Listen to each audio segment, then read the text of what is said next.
제가 어제 좀 개인적 사정 때문에 여러분들 약속을 지키지 못해서 여러분들 번잡하게 한 점에 대해서 매우 아쉽고 또 매우 죄송스럽게 생각합니다. 박수로 맞아주시기 바랍니다. 오늘 송영기명 배우자 김혜경 인사를 해주시면 고맙겠습니다.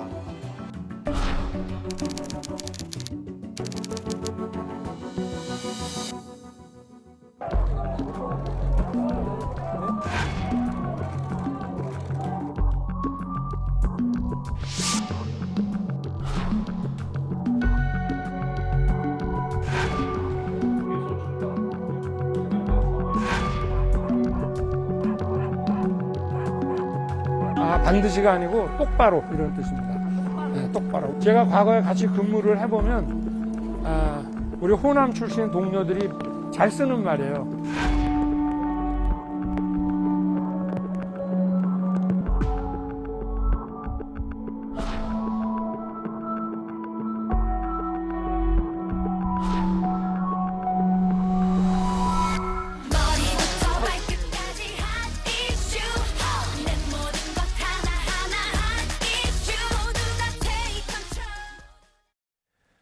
네, 영상에서 보셨다시피 대선 후보들 발언 하나하나, 행보 하나하나에 엄청난 관심이 쏠리고 있습니다.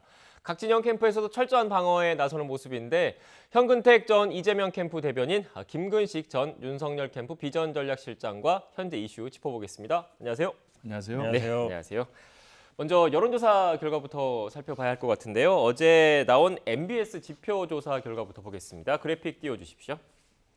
네, 보시는 것처럼 윤석열 후보가 39%, 이재명 후보가 32%를 기록을 했고 지금 보시는 것처럼 윤석열 후보 같은 경우에는 조금 상승세, 상승 국면에 있는 모습이고 이재명 후보는 30%대 이 박스권에 지금 머물고 있는 그런 모습을 보이고 있습니다. 먼저 어떻게 보셨습니까? 일단 뭐 컨벤션 효과가 나고 있는 건 맞는 것 같고요. 네. 결국은 아마 굉장히 어찌 보면 이 국민의힘 대선 후보 경선이 여론조사로 진행됐거든요. 그러다 보니까 이제 여론조사가 많이 반영되는 것 같은데 저는 뭐 아마 이번 주 지나면은 아마 제자리를 찰 거다 보고 있습니다. 왜 그러냐면 이제 결국은 후보의 언행이라든지 태도라든지 그런 게 나오고 있거든요. 아마 박명록 논란도 그런 거의 한 부분입니다. 근데 후보가 결국은 방송이라든지 토론이라든지 아니면 언론 노출을 피할 수가 없어요. 나올 수밖에 없거든요. 이제 집중되고 있기 때문에 그렇다 본다 그러면 저는 충분히 뭐 바뀔 수 있다라고 보고 있습니다. 네, 바뀔 수 있다 이렇게 분석해 주셨는데 어떻습니까? 그렇죠. 아직 뭐 넉 달 가까이 남았기 때문에 네. 사실 뭐 어떤 돌발 악재가 생길지는 아무도 모릅니다. 그러나 이제 기본적으로 여당의 정권 재창출을 바라는 국민들하고 이번에 반드시 정권 교체를 해야 되겠다고 생각하는 야권 지지층은 딱 고정돼 있는데 네. 가운데 이제 계속 캐스팅 보터를 쥐고 있는 이런 분들의 이제 민심의 이제 어떤 향방인가가 중요한데 지금 국면에서는 일단 국민의힘 경선이 성공적으로 완수가 되면서 최종으로 뽑힌 윤석열 후보에게 이제 그 컨벤션 효과가 좀 결집되는 효과가 분명히 있는 것 같고요. 그리고 이재명 후보 같은 경우는 지금 대장동 게이트 이후에 그리고 실제로 민주당의 공식 후보로 선출된 직후에 이제 이른바 이낙연 후보와의 이제 갈등이 잘 정리되지 못하는 과정에서 이게 컨벤션 효과를 누리지 못했던 것 같아요. 그러니까 한쪽은 컨벤션 효과가 없었고 한쪽은 컨벤션 효과를 톡톡히 누린 측면이 있어서 네. 지금의 양당의 후보가 선출된 국면에서는 일단은 국민의힘의 윤석열 후보가 유리한 여론조사의 지지를 갖고 있다 이렇게 해석이 됩니다. 네, 두 분 모두 아직 뭐 대선까지는 시간이 좀 많이 남았지 않습니까? 언제 어떤 일이 그렇죠. 벌어질지 모르기 때문에 조심스러운 향후 추이에 대해 조심스러운 모습을 보여주셨는데 실제로 관련된 그래픽이 있습니다. 그래픽을 좀 띄워주시겠습니까? 이 차기 대선 후보 지지 강도와 관련된 질문인데 계속 지지할 것이다는 65%, 바꿀 수도 있다는 33%를 기록을 했습니다. 이 65%란 거는 결국 지금 뭐 여야 두 양 후보의 고정 지지층, 확고한 고정 지지층의 비율이라고 좀 볼 수도 있을 것 같고 이 33%가 부동층이라고 지금 볼 수 있는 부분이 있지 않습니까? 그런데 이 치열하게 맞붙는 양자 구도에서 이 33%의 부동층이라는 거 상당한 의미가 있다고 봐야 되겠죠? 뭐 그렇게도 보이죠. 보통 네. 부동층 한 30% 정도 보니까요. 네.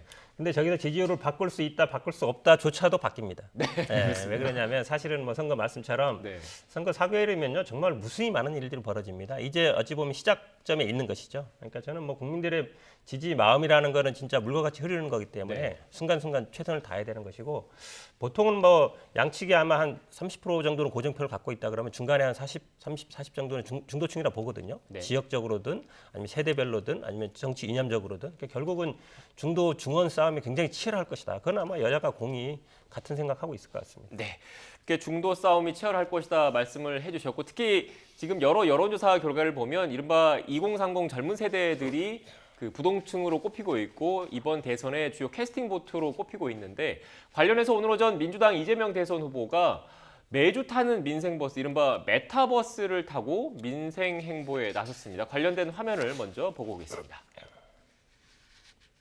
제가 가급적이면 우리 사회 각 부분 분야에 빠짐이 없이 의견을 듣고 또 지역으로도 빠지는 지역 없이 다 방문해서 지역 주민들의 의견을 들어볼 생각입니다.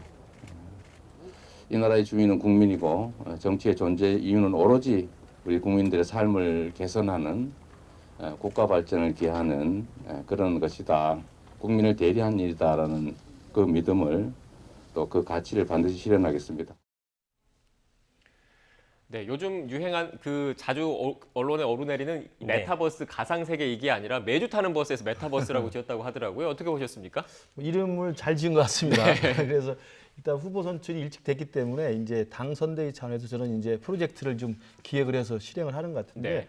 우리 윤석열 후보 측에서도 이제 선대위가 구성이 되면 저런 식의 이제 민생 행보, 또 현장 행보, 그리고 이제 중도층을 향한 어떤 그 청취하는 행보를 많이 할 것 같고요.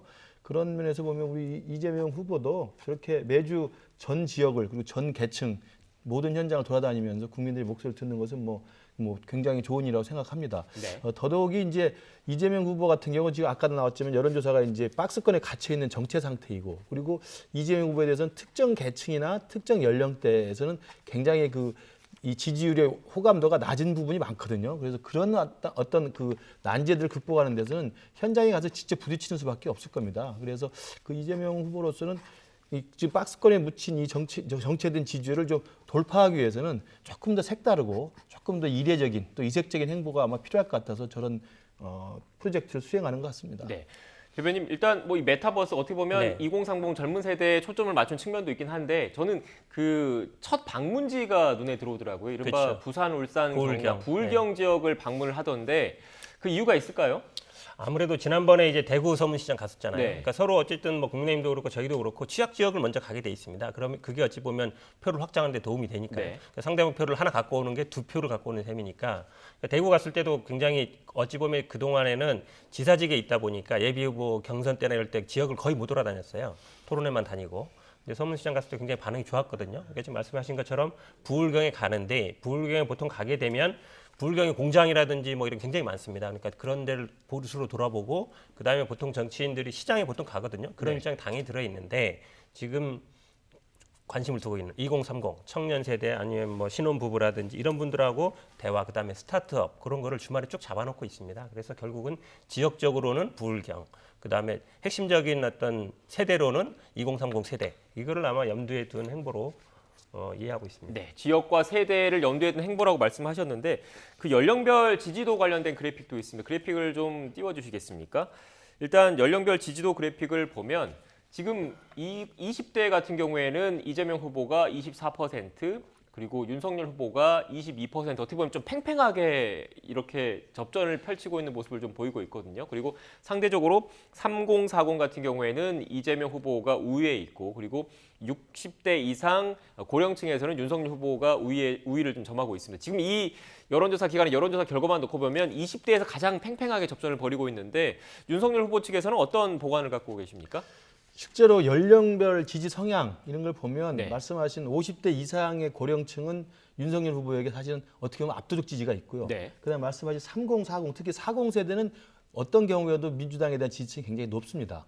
30도 민주당과 윤석열 후보가 분점하는 영상이 있기 때문에 결국 승패의 관건은 20대 이 후보 20대 층들이 어떻게 선택을 하느냐의 문제인데 잘 아시는 것처럼 저도 우리 자녀들이 20대입니다만 네. 20대는 지금 20대는 특정 진영이나 이념이나 이런 데 경도돼 있지 않습니다. 그래서 굉장히 유연하고 굉장히 창의적인 선택을 하기 때문에 저희가 윤석열 후보 입장에서는 20대에 대한 그 지난번 경선 과정에서 여론조사가 별로 안 좋았지 않습니까? 네. 홍준표에게 많이 갔던 지금 경향이 있기 때문에 제일 중요한 대책으로는 일단 홍 후보와의 원팀을 빨리 만들어서 홍준표 후보와의 같은 공동 어떤 선거운동을 하는 것이 중요하고요. 두 번째로는 2030이 어떻게 보면 정치적인 상징주의자 대표 대장주가 사실은 이준석 대표입니다. 네. 그래서 이준석 대표가 당대표로 있기 때문에 당의 후보인 윤석열 후보가 당대표와 어떻게 지금 잘 지내고 있기 때문에 원팀을 구성해서 정말 원만하고 그다음에 일관되게 스스로 시너지 효과를 낼 수 있는 그런 아마 협력의 정신을 보여주는 것이 가장 중요하고 그다음에 20대도 이 언론에 나왔습니다만 2대남만 20대가 아니거든요. 2대녀도 있습니다. 그래서 2대남만을 노린 정책이나 접근법이면 2대녀를 사실은 화나게 할 수가 있기 때문에 네. 이 부분도 아주 균형적인 어떤 접근을 해야 한다고 생각합니다. 네, 국민의힘 선대위 관련된 부분은 또 그 후반부에 다시 네. 한번 집중적으로 다뤄보도록 하고요. 이 얘기도 해보겠습니다. 최근 이재명 후보 아내 김혜경 씨가 낙상 사고를 당했는데 관련해서 여러 추측이 난무하니까 민주당이 네티즌 2명을 고발을 했습니다. 거기에 이어서 CCTV까지 지금 공개를 했더라고요. 이유가 있습니까? 별 소문이 다 돌았죠. 네. 뭐 다른 여자에게 뭐 얼굴을 때렸다, 뭐 얼굴이 다쳐서 뭐 사진 공개 안 하는 거다. 뭐 옛날 같았으면 사진 공개하지 않았겠냐. 그래서 아니 사람 다쳐서 뭐 쓰러지고 실려가는데 뭐 사진 찍는 사람이 어디 있어요. 네. 그러다 보니까 아마 사진은 없으니까 아마 저 119 이런 데는 자동으로 사진이 찍히는 게 있거든요. 아마 그걸 공개한 것 같은데 보시면 뭐 얼굴 같은데 전혀 그렇지 않잖아요. 지금 이게 그래서 구급차 내부의 CCTV 그렇죠. 내부에겠죠. 사진이죠. 아마 그러다 보니까 공개한 것 같은데 저도 뭐 이런 모습 그러니까 결국은 아픈 모습을 공개하는 거잖아요. 저는 뭐 좋은 모습은 아니라고 봐요. 근데 여러 언론, 여러 기자들 저도 전화 많이 받았거든요. 실제가 뭐냐, 뭐 얼굴에 뭐 심지어 뭐를 기부스를 했다라는 얘기까지 많이 있어서 불가피했던 것 같은데 좀 사람의 그 후보 아무리 뭐 본인의 진영이 아니더라 해더라도 그냥 말은 말대로 믿어주면 좋겠어요. 굳이 뭐. 그러니까 이재명 후보는 어떻게든 생채내고 싶으니까 이제 그런 마타도를 도는 거거든요. 그게 또 아니라고 해도 또 아무리 해명을 해도 또 그게 그럼 왜 공개 못하냐 하는 거 있어서 참 어찌 보면 참 안타까운 장면이에요. 제가 보기 이런 것까지 공개해야 되느냐. 왜냐하면 굳이 아픈 장면, 실려 있는 장면까지 우리가 볼 필요가 있겠습니까? 하루 정도 그냥 이렇게 일정이 비었다고 해서 하는 거라서 저는 선거 과정이라 해도 좀 지킬 건 지키자 서로 간에 지금 그런 거는 필요하다고 봅니다. 네, 금도는 넘지 않았으면 좋겠다 이런 말씀이신 것 같은데 어떻게 보셨습니까? 맞습니다. 그 정치가 아무리 냉정하고 비정하고 또 지금 1대1로 양강 구도가 돼서 치열하게 붙기 때문에 네. 뭐 지지자 입장에서는 이제 상대방 후보에 대해서 이제 온갖 음모 추측들이 난무하는 건데요. 그러니까 저는 뭐 저게 CCTV 화면까지 공개될 정도로 지금 한국 정치가 너무 각박하다라는 걸 보여주는 대표적인 사례인 것 같고 두 번째로는 아니 아무리 뭐 중요한 언론의 관심과 국민의 관심이 되는 후보라 하더라도 후보의 사생활이라는 게 있습니다. 그렇죠. 그럼 후보의 사생활에 대한 것들을 그렇게 일일이 다 까발리기까지 요구하는 이 상황은 제가 볼 때 바람직하지 않다 이런 생각이 들고 그리고 이제 하나 덧붙이면 아마도 이제 이재명 후보가 그 이제 새벽에 뭐 낙상을 입어서 병원에 실려갔다는 짤막한 그 입장문만 냈기 때문에 네. 아마 그 부분에 대한 이제 억측과 뭐 음모가 난무했던 것 같은데 제가 만약에 생각하면 좀 아쉬웠다는 것은 그때 처음 초반에 좀 더 자세하게 상세하게 설명을 했으면 좀 낫지 않았을까 이런 좀 아쉬움은 있습니다. 네. 뭐 이렇게 말씀하셨지만 그래도 그 후보도 개인 사생활이 있기 때문에 금도를 지키는 정치 문화를 좀 이뤄갔으면 좋겠다라는 데 공감을 또 하시는 것 같습니다. 일단 이 부분은 이 정도로 정리를 하고요. 야권 소식도 알아보겠습니다. 윤석열 후보가 어제 김해 봉화마을 갔잖아요. 권양숙 여사 못 만나고 온 거죠? 예, 뭐 가는 김에 그 여사님과의 면담 일정을 타진했는데 네. 일정이 안 맞아서 만나지 못한 것으로 알고 있고요.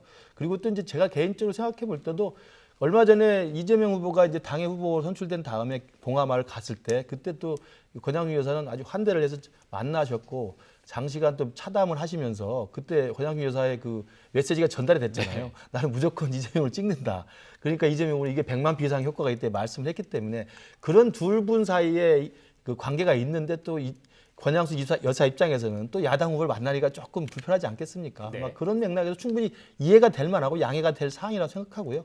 그럼에도 불구하고 그 전날 목포를 가서 우리 김대중 기념관을 갔고 그리고 바로 봉화에 가서 노무현 대통령 묘역을 참배한 것은 아마 야당의 후보로서 전직 대통령에 대한 그리고 동서통합에 대한 최소한의 예의를 의례적으로 잘 보낸 게 아닌가 싶습니다. 네.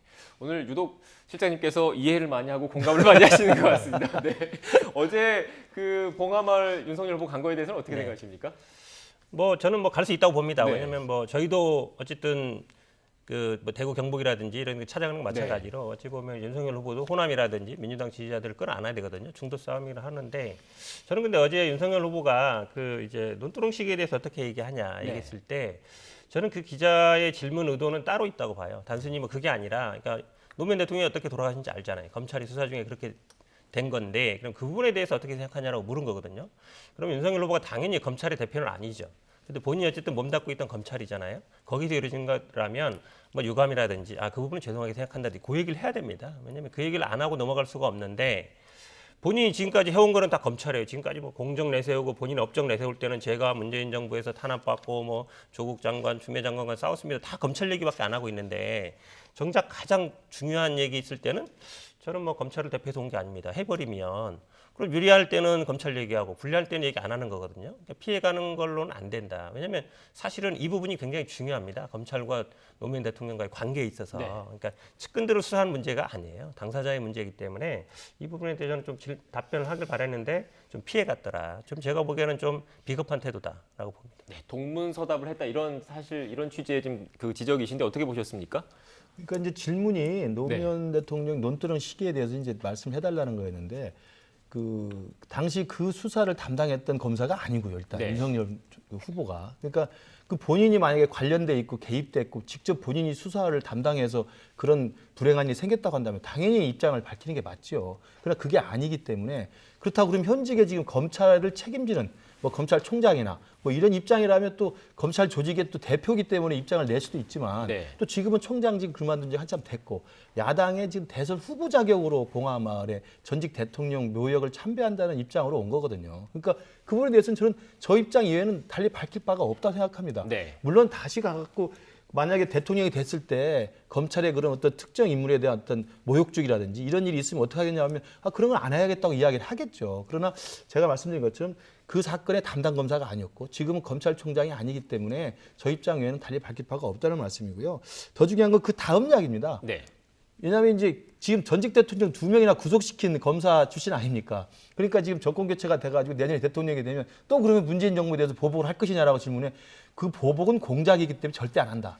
이 이야기가 저는 오히려 우리 홍 변호사님이 좀 아쉽더라도 그 부분에 대해서 우리가 좀 이해해주고 향후에 어떤 결론이 나든 간에 정권이 재창출되든 정권이 교체되든 정말 이전 정권에 대해서는 서로 보복하고 탄압하고 이런 것들은 좀 악순환이 되지 않도록 되길 바랍니다. 그거를 정치 보복이다 그러면 공작이다 그러면요 본인이 공작원인 거예요. 본인이 직접 뛰어가지고 그렇게 한 거잖아요. 갑자기 이제 와가지고 자기는 전혀 관계 없는 사람처럼 얘기해버리면 어떡해요? 그럼 자기가 공작원으로 열심히 뛰었던 사람 아닌가요? 제가 보기 말이 안 되는 얘기예요.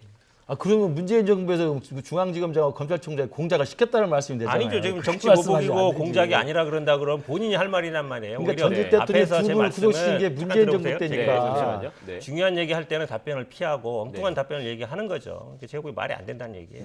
일단 뭐 화기애애했었는데 또 이렇게 가기 전에요. 일단 지금 그 실장님의 말씀은 그 당시 관련한 수사를 직접적으로 담당하지 않았고 현재 그 야당의 대선 후보이기 때문에 어제 발언 외에는 직접적으로 말할 위치에 있지 않았다라는 정도의 설명이신 것 같고 반면에 대변인께서는 그래도 그 검찰총장까지 하는 검찰수장으로서 관련해서 입장을 좀 밝히고 여기에 대해서 어떻게 생각하는지 자신의 정치적 견해를 표현하는 게 맞았었다 이런 취지의 답변이신 것 같으니까요. 나머지 부분은 시청자 여러분께서 판단의 영역으로 남겨놓고 이 논란 이 정도로 좀 정리를 하겠습니다.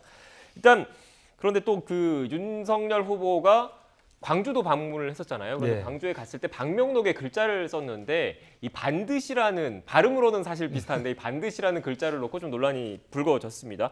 여기에서 어떻게 생각하십니까? 이게 사실은 논란이 될 바가 전혀 아닌데 이제 과거에 윤석열 후보가 정치에 입문해가지고 이제 방명록에 몇 가지 실수한 적이 있었죠. 그걸 이제 다시 소환을 해가지고 이번에도 글씨가 뭐 잘못 썼다든지 또 표기가 잘못됐다라고 이제 시비를 건 거였는데요. 제가 이제 전라도 출신이니까 이야기하는데 저걸 반드시라고 읽으면 아무 문제가 없습니다. 전라도에서는 반드시라는 말 많이 써요. 반드시 하자, 반드시 하라 이런 이야기를 하기 때문에 아까도 그 후보가 이야기합니다만 호남 출신들이 주로 쓰는 게 반듯하게 반드시를 많이 쓰기 때문에 지금 저 자리가 그 윤석열 후보의 이른바 전두환 관련 발언으로 광주 시민들의 마음을 불편하게 해서 사과를 간 거 아닙니까? 그러면 그동안의 그런 사과 그리고 지금 국민의힘의 전신입니다만 자유한국당이었습니다만 자유한국 때 5.18 망언도 있지 않았습니까? 그런 과거들 뼈저리게 반성하고 더 열심히 더 똑바로 5월 정신을 개성하고 발전시키고 받들겠다는 의미로 빤듯하게 하겠다는 이야기를 이걸 이렇게 곡해하는지 저는 도저히 이해가 되지 않습니다. 그래서 뭐 여러 가지 논란이 있었습니다만 빤듯하게라고 하는 호남 사람이 쓰는 그 단어 억양으로 들으면 전혀 문제가 되지 않는 것이고 그걸 반드시라고 쓴 것 자체는 국어사전에 있는 표준어이기 때문에 저는 뭐 괜한 시비 논란거리는 되지 않다고 생각합니다. 네. 저는 뭐 그렇게 해석해도 문제가 있다고 봅니다. 왜냐하면 말씀하신 것처럼 반듯하게 아니면 똑바로 해석할 수 있어요. 그러면 민주화 인권의 5월 정신을 반듯하게 세우겠습니다는 거잖아요. 똑바로 세우겠습니다. 지금 기울어져 있다는 얘기잖아요. 근데 그날 왜 간 거예요? 전두환 옹호 발언, 개사과 발언 때문에 사과하러 간 거잖아요. 죄송하다고.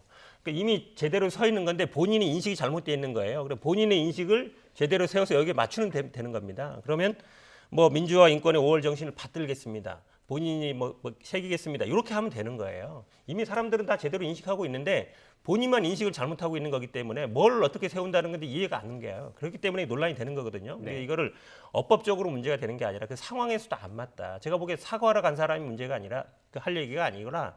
오히려 자기는 잘하고 있고 다른 사람들이 문제이기 때문에 내가 제대로 세우겠다. 이런 뉘앙스로 들린다는 거예요. 그러니까 말이 안 된다는 얘기죠. 저는 저 부분도 그러니까 이재명 후보가 저렇게 이야기를 했지 않습니까? 5월 정신을 뭐가 그럼 삐뚤어졌다는 뜻이냐라고 이제 반문을 하는 건데 저게 이제 진중권 교수가 이제 괴벨스식 어법이라고 이야기를 한 건데 말씀하신 대로 사과하러 한 거잖아요. 그럼 사과하러 가면 제가 잘못했고 누를 끼쳤고 불편을 끼쳤으니 빤듯하게 잘 세우겠다는 이야기입니다. 그러니까 잘못했으니까 더 빤듯하게 잘하겠다는 이야기를 그러면 뭐가 삐뚤어졌다는 이야기냐로 대상을 이상하게 만드는 건 제가 볼 때 정말 말장난이고요. 오히려 이재명 후보가 이야기한 것처럼 뭐 국민의힘이 과거에 5.18에 무슨 원흉이고 그렇기 때문에 당신들은 이런 이야기 할고 뭐 군합발로 어떻게 하고 이런 이야기를 하지 않습니까?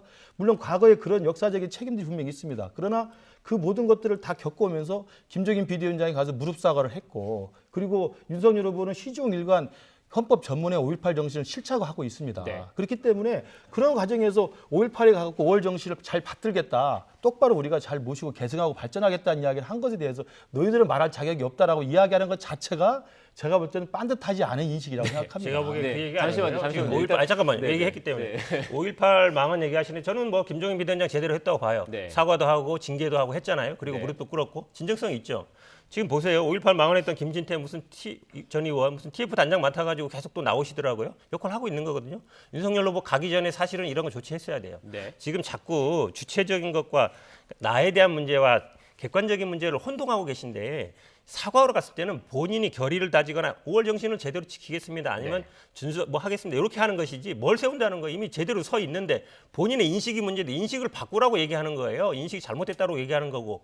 근데 거기에다가 반듯하게 세우겠다 그러면 다른 사람들이 아니면 현재 실체가 잘못돼 있다는 걸 얘기하는 거잖아요. 그러니까 주객이 전도된 거죠. 누가 누굴 탓하는 거예요. 말이 안 되는 거예요. 사과문을 발표를 했지 자꾸 않습니까? 그렇게 사과문에 반드시 사과한다는 이야기를 했잖아요. 그러니까 사과문을 읽고 사과 입장을 밝힌 다음에 박명돈 자신의 의지를 담는 겁니다. 다짐을 담는 거예요. 그래서 4월 달에 똑같이 홍영표 의원도 가가지고 반드시 지키겠다고 이야기하지 않습니까? 바로 그것은 이 5월 정신의 그 위대함을 재승해서 발전해서 지키겠다는 이야기를 의지를 다지고 다짐을 하는 건데 거기 가서 왜 사과하느냐고 이야기하면 안 되죠. 그러니까 본인의 생각이나 본인의 인식이나 생각이나 반듯하게 세우세요. 다른 잠시만요. 5월 정신을 독점하는 사람들이 그게 반듯하게 왜 5월을 세워야 독점하는 됩니다. 거예요? 본인 생각이 잘못했다고 얘기하는 거죠. 생각이나 제대로 하라는 얘기예요. 죄송합니다. 자기 잘못을 생각하지 않고 남 탓을 하는 알겠습니다. 거예요. 잠시만요. 5월 정신을 자기 맞다고 생각하는 거예요. 절대 그런 생각하지 않고요. 본인 인식, 본인 생각 잘못했다고 얘기하라는 거예요.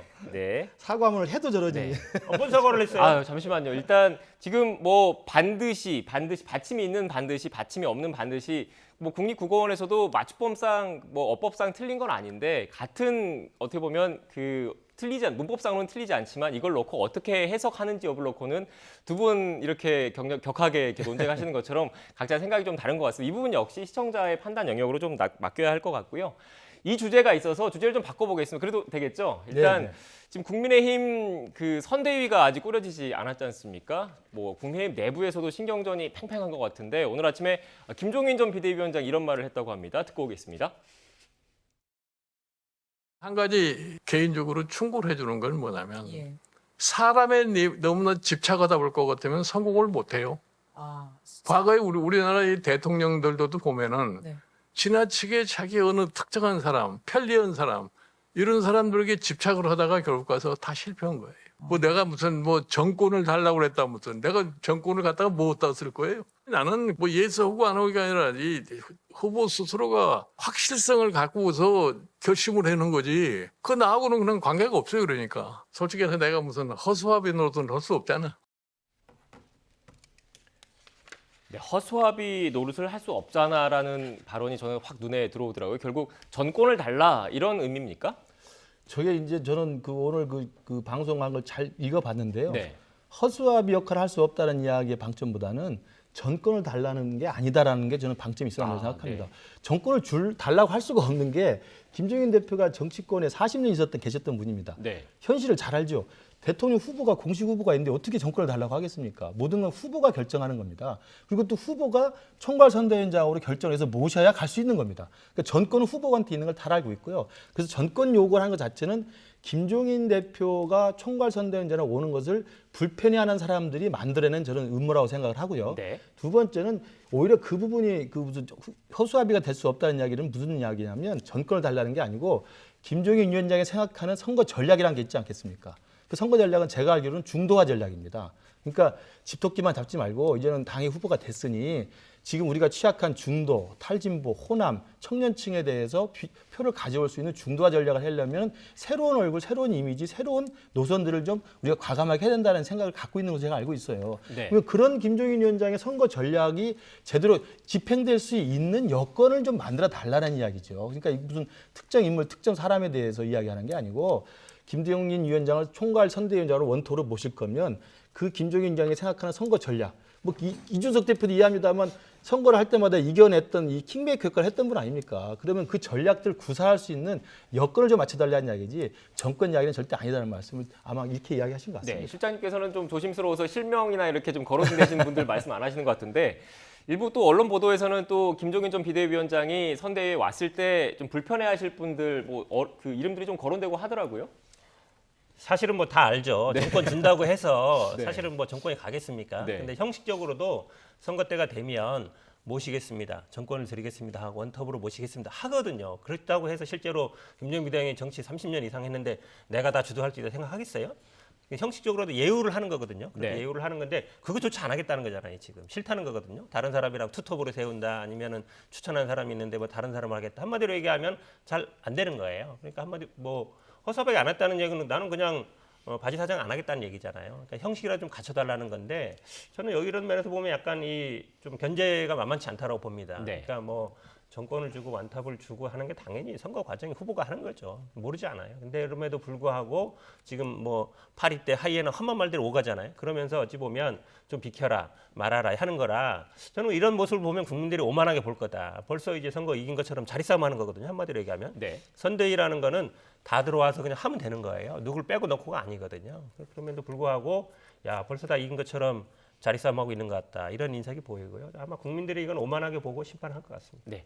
다른 뭐 그 의원분들 같은 경우에는 뭐 이 자리에서 제가 실명을 언급하는 게 좀 부적절한 것 같아서 실장님 계시니까 실장님한테 여쭤볼게요. 실장님 같은 경우에는 뭐 김종인 전 비대위원장과도 좀 친분이 있으시고 네, 또 네. 지금 윤석열 후보 캠프에서 비전전략실장이라는 막중한 자리에 계셨기 때문에 뭐 일각에서는 이게 줄타기를 어떻게 해야 되나 이렇게 좀 생각하실 수도 있을 것 같은데 어떻습니까? 뭐 이제 지금 기사 나오거나 한간에 네. 이제 그 윤석열 후보하고 김종인 위원장 사이에 무슨 갈등이 있는 게 아니냐라고 네. 이야기합니다만 저는 전혀 그게 사실이 아니라고 말씀드리고요. 두 분은 권성도 비서실장을 통해서 또 두 분 사이에 수시로 소통하면서 전혀 이견 없이 좀 논의를 하고 있습니다. 네. 다만 지금 이야기하는 것처럼 전권을 달라고 했다거나 아니면 허수아비가 될 수 없다. 이것이 마치 자리다툼이라고 무슨 사람 싸움이 아니고요. 아까 말씀 노선에 대한 이야기입니다. 과연 그러면 윤석열 후보가 결정을 하실 거죠. 내가 후보가 됐으니 그러면 본선 승리를 위해서 어떤 노선을 갈 것이냐. 그 노선이 김종인 위원장이 말하는 중도화 전략에 동의하면 그 길로 가는 것이고요. 그렇지 않고 특정 사람을 말하는 게 아니고 캠프 내부에 또 당내에 야, 이 정도 지금 압도적으로 컨벤션 효과를 내서 10% 이상 차이가 났으니 그냥 우리 이대로 가면 된다. 뭐 중도화 전략이냐. 그냥 옛날 모습 그대로 가도 된다라고 안이하게 생각하는 사람이 있을 수 있다는 거예요. 그 부분에 대한 걸 김종인 위원장은 지금 경고를 내린 거라고 볼 수 있습니다. 네. 그러니까 최적의 조합을 만들기 위한 그렇죠. 일종의 뭐 그 불가피한 과정이다 이런 정도의 아까 그러니까 말씀하신 선거 전략을 수행하기 위한 여건을 조성해 네. 달라는 이야기를 서로가 하고 있는 거죠. 어려우니까 그렇게 얘기하는 것 같은데 만약에 뭐 정책이나 노선 싸움이면 50조 뭐 이게 소상공인 지원 안 된다든지 아니 복지를 어떻게 하자든지 아니면 예를 들어 뭐 경제 민주화를 하든지 이런 얘기가 나오잖아요. 그런 얘기 하나도 안 나오고 있거든요. 다 알잖아요. 파리 때 하이에나 자리 치워라, 지켜라. 그래 우리가 간다. 아니다. 왜 우리가 뭐 공신인데 왜 나가야 되느냐? 우리가 공신이다. 이러고 있는 거예요. 사실 자리 싸움 하는 거거든요. 누가 봐도 명백한 거죠, 그거는. 근데 정권을 줄 걸 맞게 김종인 쪽에 지지하는 사람들이 얼마나 비켜줄 거냐? 사실 공간 좀 열어줘야죠. 네. 그래야 들어가죠. 그냥 있는 사람들이 다 우리는 못 지키고 그냥 플러스 알파만 해 하면은 그 사람들이 역할이 없는 거거든요. 선대위는요, 나중에 들어온 사람들은 역할이 없습니다. 그럼 네. 거기 이전에 있던 사람들을 조금 잘라낼 수밖에 없어요. 네. 근데 그거를 할 거냐 말 거냐 싸움하는 겁니다. 네. 일단 뭐 그래도 실장님께서는 뭐 자리 싸움 아니다, 줄타기 아니고 소통의 과정이다라는 입장이시니까 일단 뭐 그 정도로 정리를 하면 될 것 같고요. 마지막으로 이 얘기도 좀 해봐야 될 것 같습니다. 이준석 대표가 윤석열 그 후보에게 비단 주머니를 줬는데 그 비단 주머니 안에 들어있던 것 중에 하나가 크라켄이라는 프로그램이라고 하더라고요. 제가 그래서 크라켄을 찾아봤더니 이 신화 속의 바다 괴물인데 킹크랩을 잡겠다 뭐 이런 의미입니까? 킹크랩에 대한 이제 대응을 할 수 있는 비단 주머니로 이제 이 크라켄을 이야기를 했다고 합니다. 그러니까 역시 이준석 대표다운 준비책이라고 생각합니다.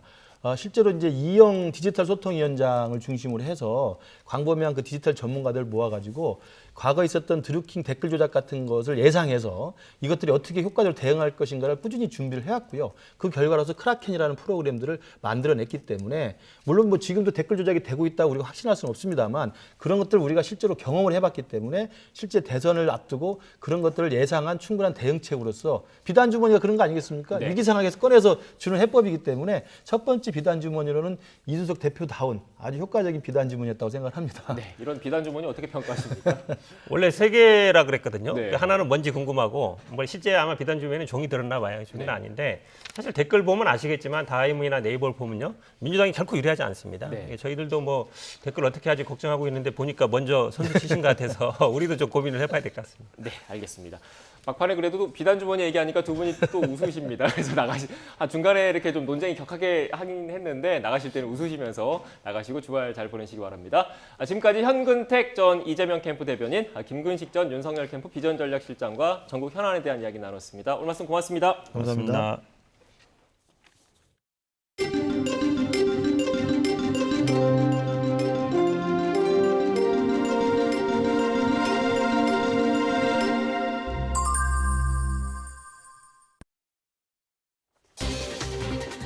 이재명 후보의 조건부 특검 수용 의사와 관련해 더불어민주당이 검찰 수사가 먼저라며 입장을 선회했습니다. 국민의힘은 이중플레이라고 비판하면서 당장 특검법 협상에 임하라고 요구했습니다. 어제 코로나19 신규 확진자는 2,368명 발생해서 사흘 연속 2,000명대 규모를 보였습니다. 서울 노원의 어린이집에서 집단 감염이 발생하는 등 확진이 잇따르자 정부는 어린이집에도 방역 패스를 도입하기로 했습니다. 민주노총이 내일 서울 도심에서 대규모 전국 노동자 대회를 예고한 가운데 경찰이 집결 단계부터 원천 차단하겠다고 밝혔습니다. 경찰은 집회를 강행할 경우 법과 원칙에 따라 엄정하게 대응할 것이라고 강조했습니다. 진에어의 탑승 수속 시스템 오류로 김포와 제주공항 등 국내 모든 공항에서 진에어 항공편 탑승이 지연되고 있습니다. 전국 12개 공항에서 비행기 출발이 지연돼 탑승객들이 불편을 겪고 있습니다. 오늘부터 6개월 동안 유류세가 20% 내려 정유사 직영주유소와 알뜰주유소에서 오늘부터 휘발유와 경유값이 인하됐습니다. 전국 개별 주유소에서 인하분이 적용되기까지는 1, 2주가 더 걸릴 것으로 보입니다. 중국이 어제 공산당 6중 전회에서 역대 세 번째 역사 결의를 채택하면서 시진핑 국가주석을 마오쩌둥 수준의 지도자로 격상시켰습니다. 중국은 내년쯤 시 주석의 연임을 공식화할 것으로 예상됩니다.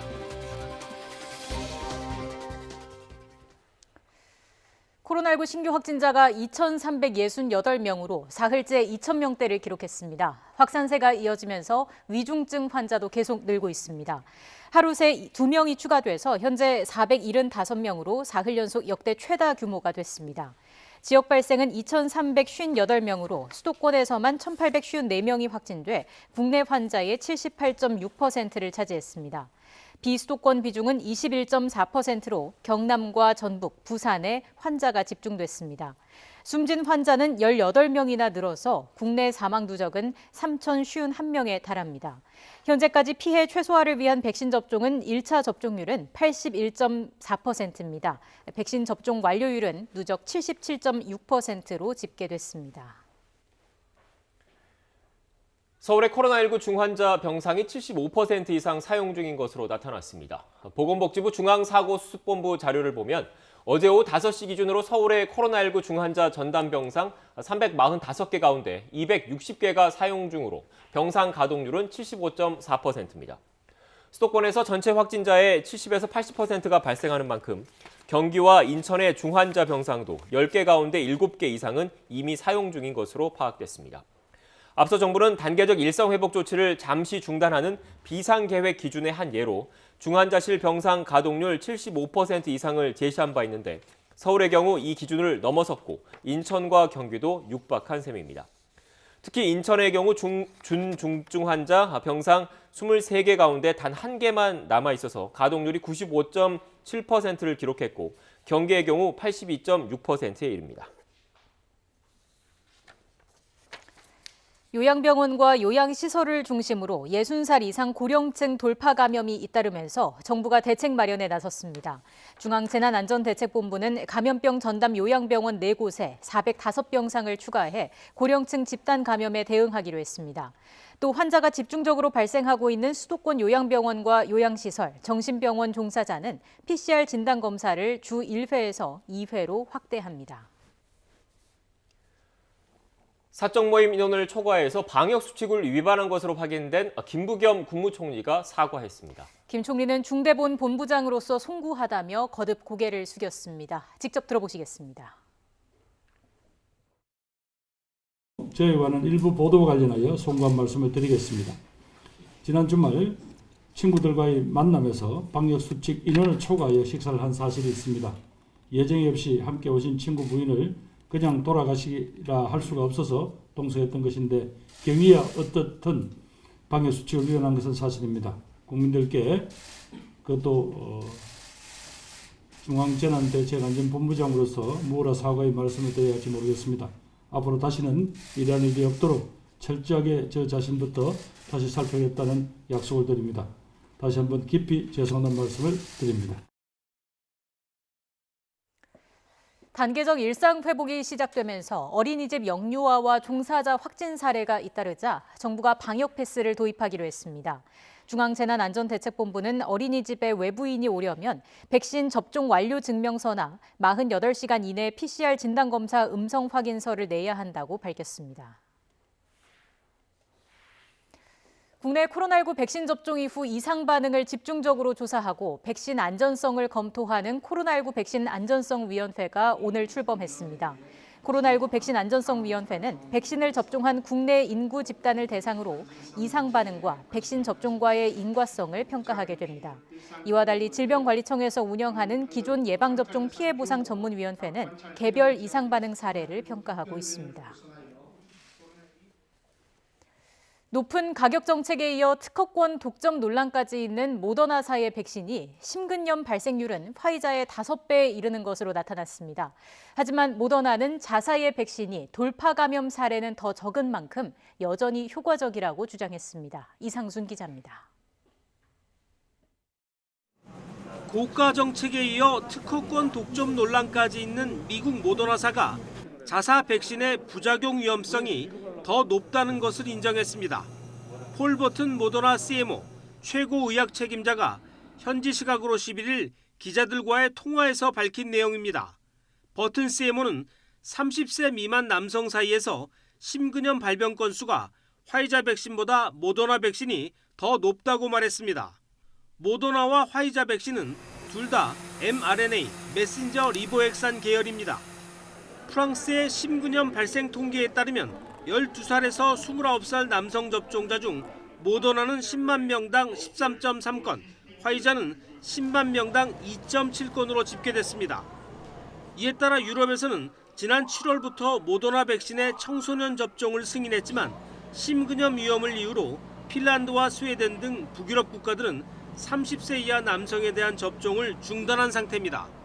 하지만 버튼 CMO는 미 CDC의 통계를 인용해 모더나 백신의 코로나19 돌파 감염 비율이 화이자나 존슨앤존슨의 자회사 얀센보다 낮다고 강조했습니다. 모더나 백신의 심근염 위험성이 상대적으로 더 높은 것은 테스토스테론 등 호르몬이 원인일 수 있습니다. 모더나 백신의 mRNA 양이 화이자 백신보다 더 많은 것도 원인 중 하나로 지목되고 있습니다. 버튼 CMO는 최초 접종 때보다 용량을 절반으로 줄인 부스터샷은 심근염이 발생한 사례가 아직 한 건도 없었다고 설명했습니다. 이런 가운데 모더나는 아프리카 연합 AU에 도수당 7달러에 백신을 팔기로 했다고 밝혔습니다. 모더나 경영진이 과거에 제시했던 25에서 37달러보다 크게 낮아졌고 AU에 10달러 안팎에 수출되고 있는 얀센이나 화이자 백신보다도 더 싼 가격입니다. 모더나는 다음 달 중에 1,500만 도스를 먼저 아프리카로 보낼 예정입니다. YTN 이상순입니다. 단계적 일상 회복으로 접어들면서 외출이나 외식이 늘다 보니 배달 수요는 자연스럽게 줄고 있습니다. 코로나19가 오랜 기간 이어지면서 배달 기사들이 크게 늘었는데 최근 배달 주문이 급감하면서 시름도 깊어지고 있습니다. 엄윤주 기자가 취재했습니다.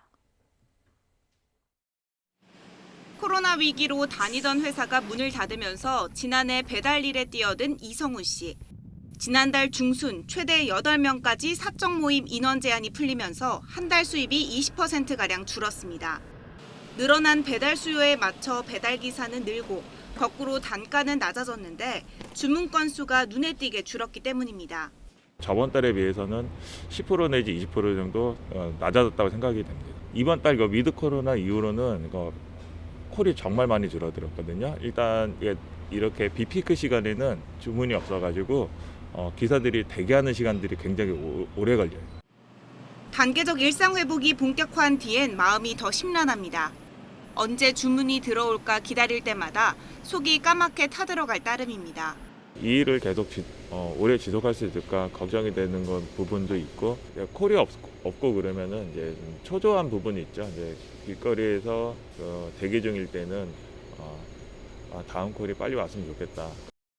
보시는 건 배차를 기다리는 주문 리스트입니다. 지금 시간이 낮 12시 반, 딱 점심시간이라 주문량이 폭주할 때인데요. 지난달까지만 하더라도 이 대기창에 한 30-40건 정도가 몰려 있었는데 최근 들어서 주문량이 확 줄어 지금은 단 한 건만 남아 있습니다. 일감이 줄면서 배달을 그만두겠다는 사람도 잇따르고 있습니다. 학비를 벌기 위해서 이제 이 일을 시작을 했는데 이제 나와서 막상 일을 해보니까 계속 기름값, 보험료 그거는 많이 들어가는 거에 비해서 수익이 안 나오니까 이거는 내가 오히려 손해만 보고 있다. 이럴 바에야 차라리 다른 일을 찾는 게 낫겠다. 음식점에서도 배달 주문보다는 식사하고 가겠다는 손님이 부쩍 늘었습니다. 배달은 조금 줄고 매장 손님은 좀 늘었죠. 한 20% 정도도 조금 올라갔죠. 코로나 위기를 겪으며 배달 기사 수는 42만 명까지 늘어난 상황. 예전의 일상으로 조금씩 돌아오면서 이제는 일자리를 걱정해야 하는 상황에 놓였습니다. YTN 엄윤주입니다. 오늘부터 유류세가 약 6개월 동안 한시적으로 20% 인하됩니다. 유류세 20% 인하를 소비자 가격에 그대로 반영할 경우 리터당 휘발유는 164원, 경유는 116원, 액화 석유가스 부탄은 40원씩 내려가게 됩니다. 정부는 우선 정유사 직영주유소와 알뜰주유소에 대해서 오늘부터 곧바로 유류세 인하분을 가격에 반영하도록 유도한다는 방침입니다. 요소수 사태를 근본적으로 해결하려면 시스템 구축이 시급하긴 하지만 단기간에 이루기는 사실상 불가능합니다. 정부는 일본의 수출 규제 사태 이후 지정한 300여 개 관리 품목을 확대하기로 했습니다. 김상우 기자입니다. 물량 확보와 유통망 관리라는 정부의 투트랙 전략이 효과를 거두면서 요소수 대란은 일단 진정 국면입니다. 먼저 물량은 우리를 패닉 상태에 빠뜨린 중국 세관에 발목 잡힌 기존 계약분 18,000여 톤의 요소가 원래대로 수입되도록 외교로 풀었습니다. 호주 등으로부터 긴급히 받은 요소수 등까지 포함하면 최대 석 달간의 시간을 벌게 된 것입니다. 위반 시 강력한 처벌이 따르는 긴급 수급 조정 조치도 발동해서 유통망 개입에도 들어갔습니다. 요소수 전 밸류체인상의 유통 과정을 투명하게 관리함으로써 수급난을 야기 심화시키는 원인을 정확히 파악하고 이에 대한 즉각적인 처방이 가능하도록 하기 위한 조치입니다. 이번 조치는 천재지변 등으로 인한 경제 위기 때 수급을 통제하는 1976년에 제정된 물가안정법에 따른 것입니다. 정부가 업자 등에게 생산과 공급, 출고 등의 명령을 할 수 있고 판매도 정해줄 수 있는 강력한 조치입니다. 법 제정 이후 처음 코로나19 사태로 인한 마스크 대란 때 실시한 데 이어 이번이 두 번째입니다. 한국 등 세계 경제에 엄청난 충격을 준 중동발 오일 쇼크 당시인 70년대 말에도 시행되지 않았던 조치입니다. 하지만 이번 사태를 근본적으로 해결하려면 수입처 다변화와 국내 생산 등의 시스템 구축이 시급하지만 단기간에 이루기는 사실상 불가능해서 정부는 해법 마련에 고심을 거듭하고 있습니다. 일본의 수출 규제 사태 이후 공급망을 관리하도록 지정된 품목은 300여 개. 지금까지 주로 대책 마련은 여기에 집중해왔기 때문입니다. 정부는 제2의 요소수 대란을 막기 위해 반도체와 자동차, 전지 등 주요 업종 관계자들과 긴급 회동을 했습니다. 이 자리에서 공급망 지정관리 품목을 확대하기로 하고 관련 대책을 계속 협의하기로 했습니다. YTN 김상호입니다. 진에어의 탑승 수속 시스템이 고장나서 오늘 김포공항 등 국내 모든 공항에서 출발하는 진에어 항공편 탑승이 지연돼 탑승객들이 불편을 겪고 있습니다. 진에어는 오늘 오전 10시 반 기준 전국에 있는 12개 공항에서 비행기 14편이 예정 시각보다 늦게 출발했고 30여 편은 운항이 지연되고 있다고 밝혔습니다. 진에어 측은 해외 서버에 있는 탑승 수속 시스템이 고장난 게 원인이라면서 복구하는 데는 다소 시간이 걸릴 것이라고 밝혔습니다. 출근 시간대 서울 지하철 2호선 열차 운행이 지연돼 이용객들이 큰 불편을 겪었습니다. 서울교통공사는 오늘 오전 8시 20분쯤 사당역과 방배역 사이에 있는 신호기 고장으로 2호선 전체 열차 운행이 한때 지연됐다가 1시간 10여 분 만에 복구됐다고 밝혔습니다. 이 사고로 다친 사람은 없었지만 출근 시간대 차량 운행 지연으로 승객들이 큰 불편을 겪었습니다. 민주당이 이재명 대선 후보가 대장동 특검에 대해 조건부 수용 의사를 밝힌 건 현재 진행되고 있는 검찰과 공수처의 철저한 수사를 다시 한번 강조한 의미라며 당 차원의 입장을 정리했습니다. 송영길 대표는 오늘 자신이 주재한 총괄본부장단 회의에서 현재 수사기관의 수사가 진행되고 있는데 해고하겠다고 하면 누가 힘이 나서 일하겠느냐며 지금 단계에선 철저히 검찰과 공수처 수사에 협력해야 한다고 강조했습니다. 또 대검이 국민의힘 윤석열 후보 장모의 변론 요지 등을 담은 이른바 장모 문건을 만들었다는 의혹에도 손준성 검사의 지시가 있었다는 게 드러나고 있다며 공수처 수사를 방해하려 동시특검 등을 운운하지 말고 협조하라고 촉구했습니다. 국민의힘 김기현 원내대표는 더불어민주당과 이재명 후보가 특검 도입을 두고 이중 플레이를 하고 있다며 여야가 조속히 특검법을 논의해야 한다고 강조했습니다. 김 원내대표는 오늘 원내대책회의에서 민주당의 특검법 논의를 위한 여야 원내대표 회담을 제안했지만 아직 답변을 받지 못했다고 밝혔습니다.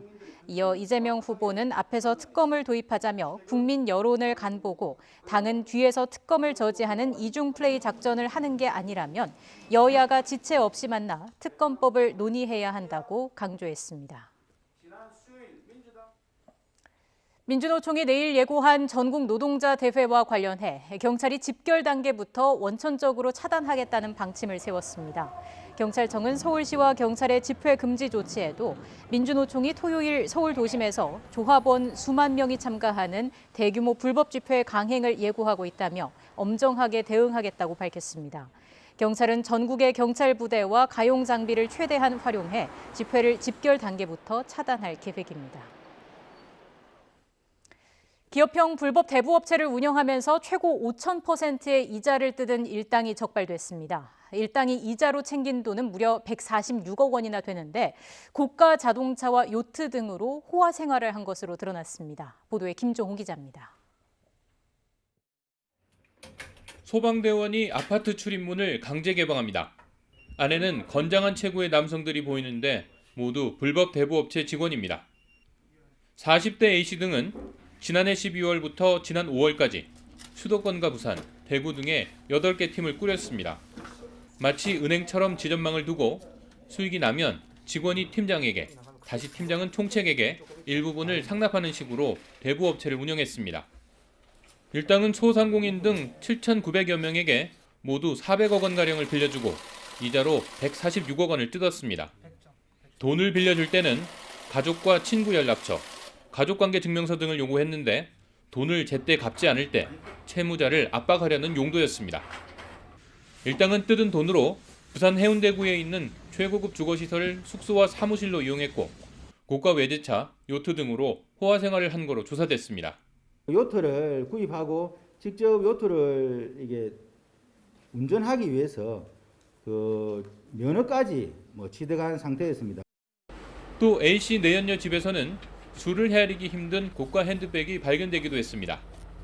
경찰은 A씨를 구속하고 일당 45명을 불구속 입건했습니다. 또 사무실과 숙소에서 현금 3억 7천만 원 상당을 찾아내 압수했고 숙소 보증금과 자동차 등 7억 4천여만 원 상당에 대해서는 재판이 끝날 때까지 처분할 수 없도록 동결시켰습니다. YTN 김종호입니다. 막대한 사업비를 좌지우지하는 재건축 재개발 조합의 부실 운영이 여전한 것으로 나타났습니다. 국토교통부와 서울시는 지난해 11월 서울 청담 3익과 잠실 진주, 수생 6구역 등 재개발 재건축 조합을 합동 점검한 결과 불법 행위가 다수 발견돼 검찰에 수사 의뢰하기로 했다고 밝혔습니다. 이 세 곳에서는 법령 위반 사항이 무려 69건이나 적발됐습니다.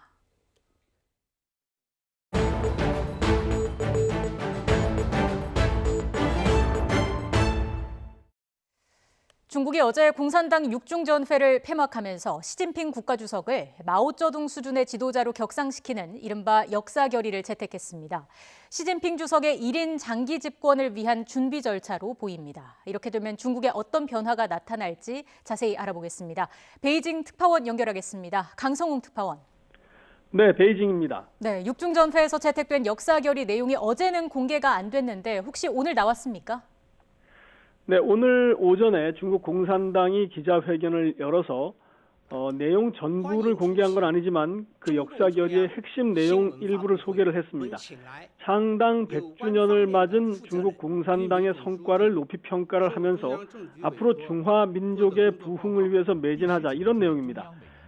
시진핑 주석의 중국 특색 사회주의를 당의 지도 노선으로 확고히 해야 한다. 이런 부분도 강조가 되어 있습니다. 이 역사 결의는 과거 마오쩌둥과 덩샤오핑 시대에 이어서 이번에 세 번째로 나온 건데 시진핑 주석의 지위가 그리고 그 평가가 그만큼 격상된 겁니다. 어제 나온 6중전회 결과 발표문도 시진핑 주석의 치적과 시진핑 사상을 찬양하는 내용이 대부분을 차지하고 있습니다. 이른바 시진핑 사상은 중국 특색 사회주의다 이렇게 불리는데요. 경제 발전을 기초로 해서 탈빈곤과 대국 외교 등을 통해서 중화 민족을 부흥시키겠다. 이게 핵심 내용입니다. 네, 이번에 시진핑 주석에 대한 평가를 격상한 게 장기 집권을 위해서라고 하는데 임기가 언제 연장되는 겁니까? 네, 내년 10월쯤에 이 5년마다 열리는 당대회가 열리는데 내년이 20차 당대회입니다. 이때 시 주석의 연임이 공식화할 것으로 예상이 됩니다. 이렇게 되면 각각 10년씩만 재임하고 물러났던 장쩌민 전 주석 그리고 후진타오 이전 주석 때와는 상황이 많이 달라지게 되는 겁니다. 시 주석은 임기를 5년 일단 연장할 것으로 보이는데 이렇게 되면 재임 기간이 모두 15년으로 늘어나게 됩니다. 최소 16년 이상 거의 사망 직전까지 중국의 실질적 권력자였던 덩샤오핑 시대로 돌아가는 모습입니다. 이번 6중전회에서는 이를 위해서 시진핑 주석의 1인 권력을 획기적으로 강화한 것도 눈에 띕니다. 당과 국가에서 시 주석의 핵심적 지위를 확립하는 게 중화민족의 부흥에 결정적이다 이렇게 규정을 했습니다. 이와 관련해서 오늘 중국 공산당의 기자회견에서 관련 질문이 나왔는데 56개 민족의 인구가 14억이나 되는 중국이 다시 부흥을 하려면 시 주석의 권력이 확고해야 한다 이렇게 답변을 했습니다. 네, 그럼 이번 6중전회 결과가 앞으로의 중국에 어떤 변화로 나타나겠습니까? 네, 이른바 시진핑 사상의 목적지, 최종 목적지는 중화민족의 위대한 부흥입니다. 한마디로 중국을 사회주의를 기반으로 한 강대국으로 부상시키겠다 이런 얘기입니다. 이런 점에서 현재 미국과의 대립은 더 치열해질 것으로 예상이 됩니다. 또 시진핑 주석의 중국 특색 사회주의의 내용 가운데 하나가 대국 외교입니다. 중국은 대국으로서 상호 존중의 기초 위에서 핵심 이익을 반드시 수호하겠다 이런 내용입니다. 타이완 문제나 남중국해 문제 그리고 신장 인권 문제 이런 쟁점에서 미국에 물러서지 않고 맞서겠다는 뜻이 담겨 있습니다. 아울러 최근 시진핑 주석이 적극 추진하고 있는 공동 부유 정책도 더 강도 높게 추진될 것으로 예상할 수 있습니다. 단적으로 어제 끝난 중국의 연례 할인 판매 행사 쌍10일 또는 이 중국말로 상수일이라고 불리는데 이게 예년과 달리 조용하게 지나갔습니다. 아마도 앞으로 미국의 블랙 프라이데이 같은 이런 행사를 중국에서는 당분간 보기 힘들어질 수도 있습니다. 지금까지 베이징에서 YTN 강성웅입니다. 중국의 최대 할인 행사인 광군제, 쌍10일 쇼핑 축제가 열린 어제 하루 온라인 쇼핑몰인 알리바바는 100조 원에 가까운 기록적인 매출을 올렸습니다. 하지만 거대 IT 기업에 대한 중국 공산당의 견제 탓에 비교적 차분하게 진행되면서 예년의 폭발적인 성장세는 꺾인 모습입니다. 이동헌 기자의 보도입니다. 일자가 4번 겹치는 11월 11일 중국의 온라인 쇼핑몰 알리바바가 싱글의 날이란 뜻인 광군제라 부르며 시작된 중국 내 최대 할인 행사. 알리바바는 자사 플랫폼에서 이루어진 거래액이 5,403억 위안, 우리 돈 99조 9천억 원에 달했다고 밝혔습니다. 2009년 첫 할인 행사가 시작된 이후 가장 많은 금액입니다. 하지만 그동안 이어온 급성장세는 꺾인 모습입니다. 지난해 85.6%였던 성장률이 올해는 8.4%로 급감했습니다. 소비자들이 코로나19 사태를 겪으면서 싸다고 무조건 사지 않고 합리적 소비에 나서고 있기 때문이란 분석입니다. 我觉得就是根据自己的现在的需求去买点，我觉得没必要去弄很多的东西。平常各种活动也挺多的。 또 공동부유와 자본의 무질서한 확장 반대를 내세우고 있는 중국 공산당의 거대 IT 기업에 대한 견제도 성장률 감소에 한몫을 했습니다. 알리바바는 미디어 행사를 취소하고 실시간 매출 정보를 공개하지 않는 등 올해 행사를 최대한 조용히 치르려고 애쓴 흔적이 역력합니다. 쌍10일 쇼핑 축제 관련 보도까지 줄어들며 예년과 다른 차분한 분위기였지만 전반적인 소비는 늘었습니다. 从数据上来看呢，今年的双11的增速呢是相当好的。那这个背后呢，我们认为的原因就是消费者的消费诉求还在。 특히 라이브 방송의 성장이 눈길을 끌었는데 인기 쇼핑 호스트가 진행한 라이브 방송의 경우 어제 하루 시청자가 1억 100만 명에 달했습니다. YTN 이동원입니다.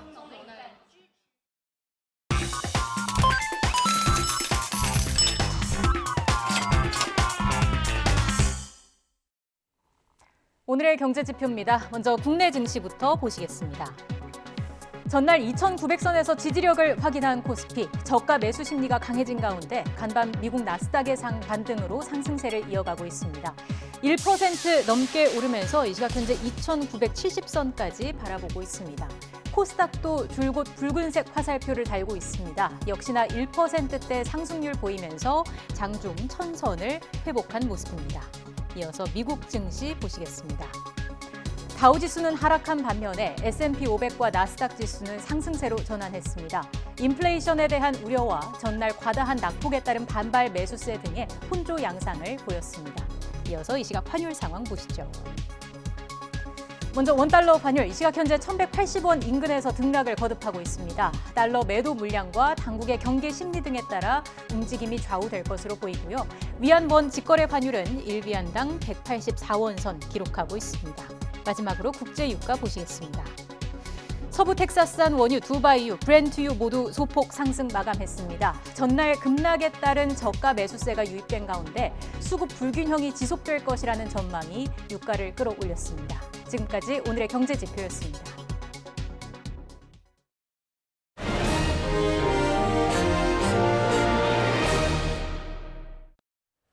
국내 최대 포털 사이트인 네이버가 혐오 표현을 사실상 방치하고 있다는 논란에 휩싸였습니다. 네이버에 댓글 신고 기능이 있긴 하지만 유명무실해서 혐오 표현 규제 조항을 마련해야 한다, 이런 목소리가 커지고 있습니다. 황보혜경 기자입니다. 지난 1월 6일 미국 시위대의 미 연방의회 난입 사건. 시위대는 도널드 트럼프 전 미국 대통령이 SNS 플랫폼 트위터에 올린 대선 불복 게시물을 보고 자극을 받아 폭동을 일으킨 거로 알려졌습니다. 이에 트위터는 트럼프가 폭력 선동을 조장할 위험이 있다며 트럼프의 계정을 아예 없애버렸습니다. 우리나라의 경우엔 어떨까? 국내 포털 1위 네이버에 올라온 대학 내 성평등위원회 폐지 관련 기사 댓글입니다. 페미니즘이나 여성에 대한 혐오성 발언이 줄줄이 달려 있습니다. 네이버 이용약관에 혐오 표현에 대한 규제 조항이 없어 관련 댓글이 방치되고 있다는 비판이 나옵니다. 신고 제도가 있지만 신고자 본인에게만 댓글이 보이지 않게 처리될 뿐 삭제되기까지 검토 시간이 걸려 댓글창엔 그대로 남아 있습니다. 성평이가 왜 폐지되었는지를 설명하는 자리를 가졌는데요. 그때 네이버 뉴스 댓글을 보니 그냥 페미니즘은 정신병이다 혹은 페미니스트들은 다 죽어라 신고를 누르거나 했는데요. 결국 그 신고를 누른 사람에게만 보이지가 않았고 네이버 운영약관엔 개인이나 집단 사이의 비판적 표현은 폭넓게 허용돼야 한다는 내용이 담겨 있어 혐오 표현을 묵인한다는 비판도 제기됩니다. 유튜브 등 글로벌 SNS 플랫폼은 물론 카카오 등 국내 기업이 혐오 콘텐츠에 대한 정의와 규제 조항을 가이드라인에 명시하고 있는 것과는 상반된다는 겁니다. 네이버는 대한민국 국내 1위 포털 사이트입니다. 그런데 네이버 포털 사이트의 이용 약관에는 혐오 표현 규제에 대한 조항조차 찾아볼 수 없습니다. 이에 대해 네이버는 이용 약관에 명시되지 않더라도 한국인터넷자유정책기구 규정에 따라 혐오 표현을 규제하고 있다고 밝혔습니다. 그러면서 악성 댓글을 걸러주는 AI 클린봇도 업데이트를 강화해 나가겠다고 덧붙였습니다. 기소 정책 규정을 따르고 있고요. 기소 정책 규정에 보다 상세한 규정들이 명시되어 있어요. AI 클린봇 같은 경우는 이제 1.5를 유도하는 좀 보완을 계속 해나가고 있고요. 하지만 전문가들은 이용 약관에 구체적인 조항을 명시하는 게 필요하다고 지적합니다. 혐오 표현하고 표현의 자유는 명확하게 다른 거예요. 명확하게 규제할 수 있는 그런 규정을 갖는 것은 반드시 필요하다고 생각을 합니다. 한 시민단체가 실시한 설문조사에서는 네이버를 이용하면서 성별이나 성소수자, 외국인을 대상으로 한 혐오 표현을 봤다고 답한 비율이 85%를 넘었습니다. 포털의 영향력이 갈수록 커지는 상황에서 포털의 사회적 책임도 함께 커져야 한다는 지적이 나옵니다. YTN 황보혜경입니다. 소매금융부문 철수를 앞둔 한국시티은행에서 직원의 약 66%가 희망퇴직을 신청한 것으로 나타났습니다. 한국시티은행이 지난달 28일부터 2주 동안 희망퇴직 신청을 받은 결과 약 2,300명이 신청했습니다. 이는 전체 직원 3,500여 명 가운데 약 66%에 해당하는 인원입니다. 시티은행 관계자는 신청자가 모두 최종적으로 희망퇴직하는 것은 아니고 선별 과정을 거쳐 퇴직 확정자가 가려질 것이고 퇴직 확정자들은 3차례에 걸쳐 나눠 퇴직할 예정이라고 설명했습니다.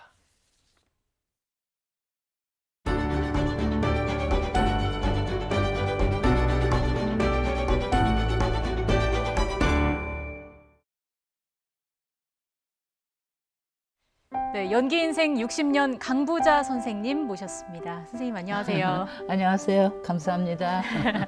연극 친정엄마와 2박 3일 4년 만에 서울 무대에 오르게 됐습니다. 결혼해서 사는 딸이 어느 날인가 느닷없이 예고도 없이 말도 없이 엄마를 찾아와요. 네. 얘기를 자세히 다 해드리면 구경 안 오실 것 같으니까 이 정도로만 하고 슬픈 얘기, 우스운 얘기 하여튼 그런 것들이 친정엄마와 2박 3일 동안에 일어나는 일입니다. 이 연극이 벌써 12년째 이어져 오고 있어요. 초연 때부터 함께 하고 계신데 네. 보니까 누적 관객이 80만 명이고요. 700회 넘게 공연을 이어오셨습니다. 70살에 시작을 해서 지금 80이 넘었으니까 네. 전국을 안 돌아본 도시가 없어요. 전국을 다 돌아봤어요. 네. 게다가 LA까지 갔었고 뉴욕도 갔었고. 대사 중에서 가장 마음에 와닿던 대사가 있을까요? 저는 지금도 제 핸드폰 속에는 우리 48살 먹은 내 딸이 네. 태어났을 때 병원에서 이렇게 잠들어 있는 그 모습을 내가 전화기에다 저장하고 다니거든요. 네. 그러니까 항상 내 딸로 태어나줘서 고마웠다. 그리고 네가 허락만 한다면 나는 또 너를 내 딸로 낳고 싶다. 이런 대사가 있어요. 그게 제일 저한테는 마음에 와 닿는 그런 대사 같아요. 선생님이 생각하는 엄마라는 존재는 어떤지도 궁금합니다. 엄마는 잠을 안 자도 안 졸린 줄 알았고, 엄마는 안 먹어도 배부른 줄 알았고, 엄마는 아무리 무거운 걸 들어도 안 무거워. 뭐든지 다 내가 하마, 내가 들을게, 내가 이거 너 먹어라, 이거 너 먹어라. 근데 엄마는 안 그렇거든요. 엄마는 자식들을 위해서 이걸 다 먹이고 입히고 그런 엄마였는데 자식들은 그걸 모르고 엄마의 고마운 걸 잘 모르죠. 연극하면서도 선생님 눈물이 좀 많이 나실 것 같아요. 내 새끼가 죽는 장면에서는 이거는 뭐 딸이 죽는 장면을 내가 어떻게 표현을 해야 될까? 이런 건 내가 겪어보지 않았기 때문에 그냥 나름대로 상상으로 아, 이렇게 하면 되겠지. 그러면서 11년을 하고 있어요. 대단하십니다. 이번 무대에서 함께하게 된 배우가 윤유선 배우입니다. 네. 1977년에 TBC 드라마 청실홍실에서 처음 만났는데 네. 그 당시에 선생님이 제가 찾아보니까 30대셨더라고요. 와가지고 손녀 역할을 했죠. 네. 농담 반 진담 반으로 너는 이 다음에 크면은 내가 너 며느리 삼을 거야. 그런 사이였는데 이번에 이제 이렇게 엄마 모녀지간으로 그러게요. 하게 됐죠. 근데 연기자들 중에 참 그 많은 연기자 중에 고만한 체격과 고만한 인품과 고만한 태도와 하여튼 이 내가 바라는 내 딸 역할로는 유선이가 제일 어울리는 배역이다. 보고 있으면 정말 내 딸하고 하는 것 같죠. 네. 축구를 굉장히 좋아하신다고. 보고 있으면 각본 없는 드라마기 때문에 그렇죠. 그건 누가 몇 초에 가서 누가 넣고 몇 분에 가서 누가 넣고 뭐 이런 게 없잖아요. 독일도 갔다 왔고 축구 보러요. 예. 너무 재미있고 너무 좋으니까. 그리고 요즘도 K리그 같은 거 할 때 딴 프로 다 지금 K리그로 하고 있다 그러면 다른 프로 암만 재밌는 거 있어도 저는 축구를 보지 딴 거 안 봐요. 선생님의 꿈, 목표는 뭐라고 할 수 있을까요? 제가 이 나이에 너무 여러 작품을 그러는 것도 그건 노욕이에요. 노욕. 늙어가지고 너무 욕심 부리면 안 되고 한 가지만 열심히 하자. 저 배우는 참 열심히 했고 괜찮은 배우였다. 존경할 만한 선배였다. 그런 소리 듣는 게 제 꿈이에요. 지금 이제 80이니까 예. 90살까지는 연기를 할 거고요. 90살까지. 근데 이제 조건이 붙죠. 대사를 잘 외워야 되고 또 건강해야 되고 무대에서 잘 움직여야 되고 참 경관도 아름답고 참 보기도 좋고 낙엽도 아름답게 깔려 있고 그래요. 이럴 때 좀 마음 나들이를 하셔서 두 네 분이 손잡고 오시든가 따님하고 손잡고 오시든가 친구분하고 손잡고 오셔서 우리 연극인들 힘을 나게 박수 많이 보내주시면 감사하겠습니다. 건강하세요. 감사합니다. 자, 강부자 선생님의 연극 친정엄마와 2박 3일 여러분 많은 사랑과 관심 부탁드리겠습니다. 오늘 인터뷰 여기서 마무리하겠습니다. 고맙습니다. 초대해 주셔서 감사합니다. 닷새째 초겨울 추위가 이어지고 있습니다. 오늘 아침 출근길 내륙 곳곳의 기온이 영하권까지 떨어졌고요. 서울도 영하권 체감 추위를 보이며 겨울 풍경을 자아냈습니다. 현재 정오가 지난 지금도 예년 기온을 밑돌며 종일 춥습니다. 옷차림 따뜻하게 해주셔야겠습니다. 오늘 중북부 지역은 대체로 맑고 쾌청한 하늘이 드러나 있습니다. 하지만 충청 이남에는 비가 조금 오겠고 제주 산간에는 눈이 예상됩니다. 예상되는 비의 양은 5에서 10mm로 많지는 않겠습니다. 다만 대설주의보가 내려진 제주 산간에는 최고 3cm의 눈이 더 내리겠습니다. 오늘 낮 동안에도 찬바람이 불며 종일 쌀쌀함이 감돌겠습니다. 서울 낮 기온 8도, 대전과 광주 10도로 어제와 비슷하거나 조금 낮겠습니다.